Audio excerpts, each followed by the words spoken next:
Raymond Ellis stood at the museum entrance, his weathered hands holding a faded invitation. At 75, his posture still carried the discipline of his military years, though his shoulders had begun to bow under the weight of time. His old army jacket, clean but worn at the elbows, hung on his frame, medals pinned precisely over his heart. The evening air carried the soft melody of string instruments from inside. "A night to honor heroes," read the banner above the grand entrance. Limousines and luxury cars lined the circular driveway, discharging guests in tuxedos and evening gowns who flowed past him like water around a stone. Raymond approached the check-in table with quiet dignity. "Good evening," he said, voice soft but clear. "Raymond Ellis. I believe Dr. Thorne is expecting me." Brent Miller, the young event coordinator, looked up from his tablet. His eyes quickly assessed Raymond, from the polished but scuffed shoes to the dated service jacket, and his lips tightened imperceptibly. "Sir, this is a black tie event," Brent said, not bothering to check his list. "I'm afraid you're not properly dressed for tonight's gala." Raymond extended his invitation. "Dr. Thorne sent this personally. My unit's artifacts are part of the new Korean War exhibit." Brent barely glanced at the paper. "I'm sorry, but this looks like a general admission invitation, not a VIP pass. And frankly, this isn't a place for wrinkled jackets and old uniforms." The words landed like small-caliber rounds. Raymond nodded once, absorbing the impact without visible reaction. He stepped back from the table with the same quiet discipline that had carried him through rice paddies and frozen mountains half a century ago. "I understand," he said simply. "Sorry to have troubled you." He moved to the side, taking position near the velvet rope that separated the privileged from the ordinary. From there, he could see into the main hall where a massive photograph hung, young men in battle gear huddled in snow, mountains of North Korea in the background, his eyes fixed on a face in that image, his own, 5 decades younger, during the coldest winter he had ever known. People streamed past him, laughing, chatting, oblivious. To them, he was just an old man, out of place, perhaps confused. To himself, he was exactly where he belonged. The flow of guests had slowed to a trickle when Chloe, a young museum intern with kind eyes, approached Raymond. She'd been watching him from her post at the information desk, noting how he stood with patience, occasionally glancing at his watch, but never leaving. "Excuse me, sir," she said gently. "Can I help you with anything?" Raymond offered a soft smile. "Just a dress code issue. It's all right."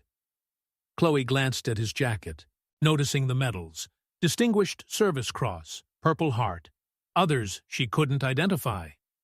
"Are you here for the Korean War exhibit opening?" "Yes," Raymond nodded.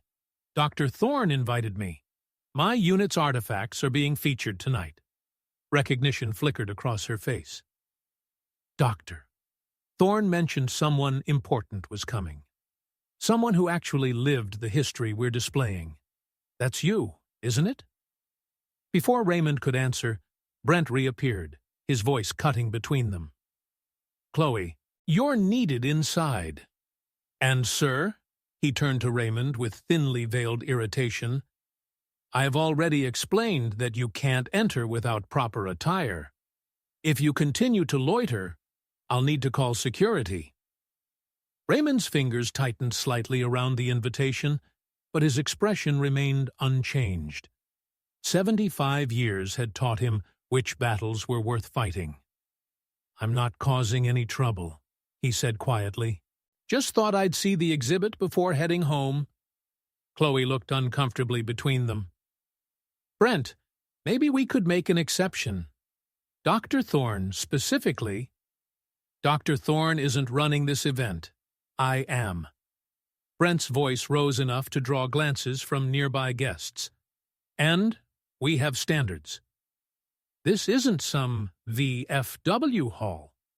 Raymond's eyes returned to the photograph inside, to faces of men who never grew old, never stood where he stood now. He remembered them shivering in their sleep, sharing cigarettes at dawn, writing letters home with numb fingers. None of them had worn tuxedos then.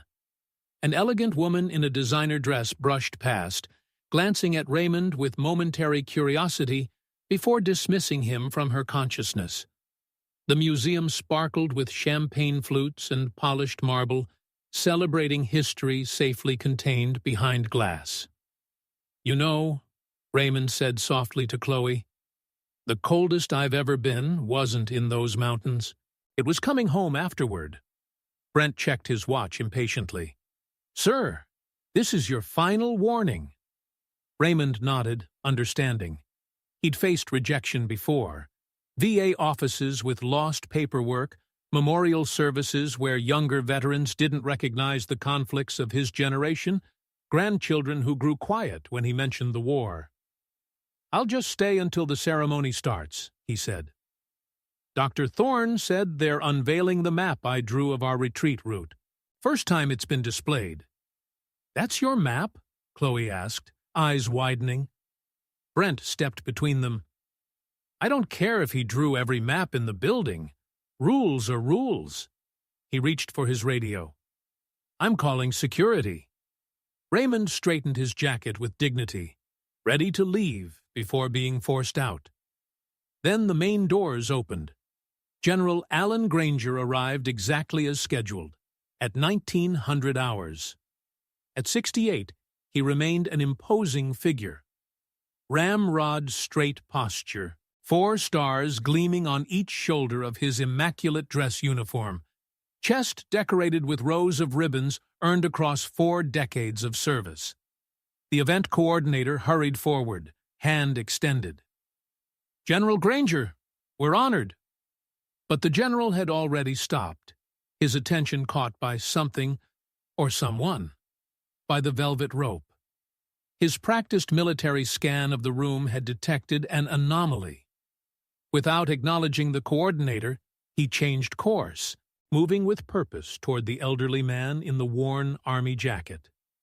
Conversations quieted as the 4-star general, the evening's guest of honor, scheduled to deliver the keynote address, ignored protocol and the waiting dignitaries. Raymond Ellis noticed the approaching officer and instinctively straightened, old habits resurfacing. Recognition dawned slowly in his eyes. General Granger stopped precisely 3 feet from Raymond. In one fluid motion, he raised his right hand in a formal salute, holding it with perfect precision. The gesture sent shock waves through the atrium. Waiters froze mid-step. Conversations died mid-sentence. Brent, the coordinator, stood paralyzed, radio halfway to his lips. "Master Sergeant Raymond Ellis," General Granger said, his voice carrying in the sudden silence. "3rd Battalion, 7th Infantry Regiment. Hill ein 2243. November 1971. Raymond returned the salute with dignity. "General, been a long time. 53 years, 2 months. The general lowered his hand. "Yet not long enough to forget the man who pulled me from that ravine when I was a lieutenant with a bullet in my leg." Brent's face drained of color. Chloe's hand covered her mouth. General Granger turned to face the stunned crowd, his voice resonating with command authority. "This man carried me for 3 miles through enemy territory. Temperature 15 below zero. Used his own jacket to stop my bleeding." He gestured to Raymond's worn uniform jacket. "That jacket." The silence in the atrium deepened, punctuated only by a few uncomfortable coughs, and the soft clink of a champagne glass being set down too quickly. "Sir," Brent stammered, stepping forward, "there's been a misunderstanding. We didn't realize." "Clearly." The general's voice could have frozen flame. "You're celebrating history while barring the door to those who made it." He turned back to Raymond. "Was there an issue with your invitation, Sergeant?" "Dress code, sir," Raymond replied simply. "And I wasn't on the list." The general's jaw tightened. He addressed the room at large, but his eyes locked onto Brent. This man's name should be at the top of every list in this building. He surveyed the crowd, museum donors in expensive attire, socialites who'd paid for prestige, politicians capitalizing on patriotic photo opportunities. His gaze returned to Raymond's medals, then to the massive Korean War photograph visible through the doorway. My speech tonight was going to praise this institution's dedication to preserving military history. The general's voice carried both disappointment and resolve.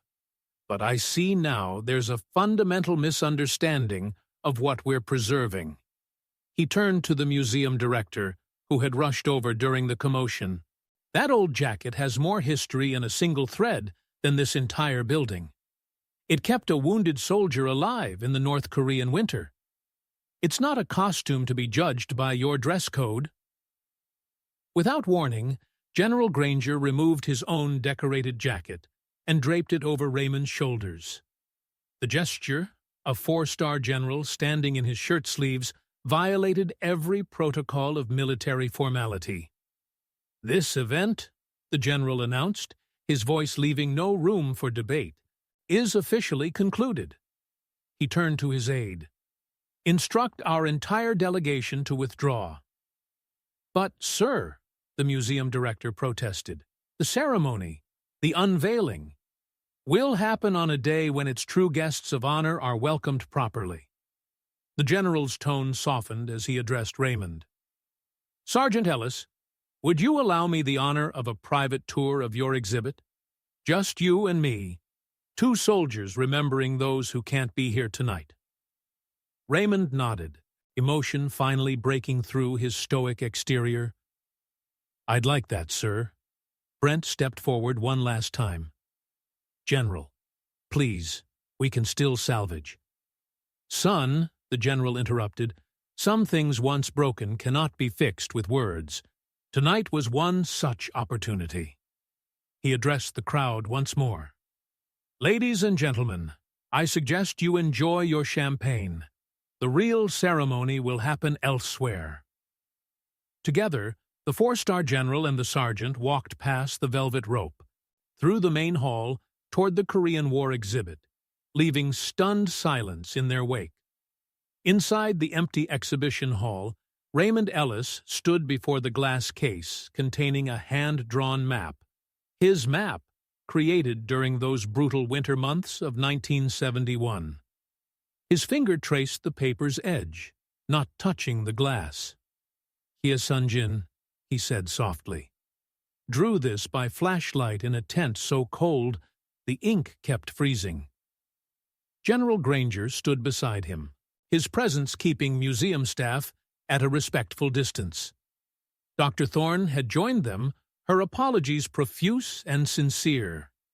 The museum director hovered nearby, his career visibly crumbling before his eyes.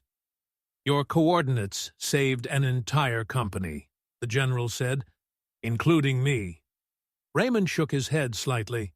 "Just did my job." They moved slowly through the exhibit. Raymond paused at each display, occasionally offering quiet corrections to the written descriptions. Dr. Thorne took rapid notes, promising immediate changes. "The cold," Raymond murmured at one photograph. "That's what I remember most. Not the fighting, just the cold." By morning, the incident had become public. Four-star General Holt's Museum Gala, after veteran denied entry, ran across headlines. Social media erupted with indignation and support. The museum issued a formal apology to all veterans. Brent Miller was quietly dismissed. A week later, Raymond returned to his simple life, fixing neighbors' porch lights, attending his VA appointment every Wednesday, sitting with his coffee at the same diner each morning. But things had subtly shifted. The waitress who'd served him for years now called him Sergeant Ellis instead of Mr. Raymond. The post office clerk stood straighter when he entered. Children asked about his medals. The museum reopened the exhibit with Raymond as its honored guide. Instead of a black tie affair, veterans in various states of dress were welcomed with respect. General Granger returned, this time with 5 other officers Raymond had served with. One afternoon, a package arrived at Raymond's modest home. Inside lay General Granger's 4-star jacket, neatly pressed, with a note, "This belongs with someone who understands its true value." Raymond hung it carefully in his closet, never to be worn, but treasured nonetheless. When asked later about the incident, Raymond would only say, "Wasn't about me, was about all of us who served. Some came home, some didn't. We all deserve to be remembered." The museum created a new position, veteran liaison, and offered it to Raymond.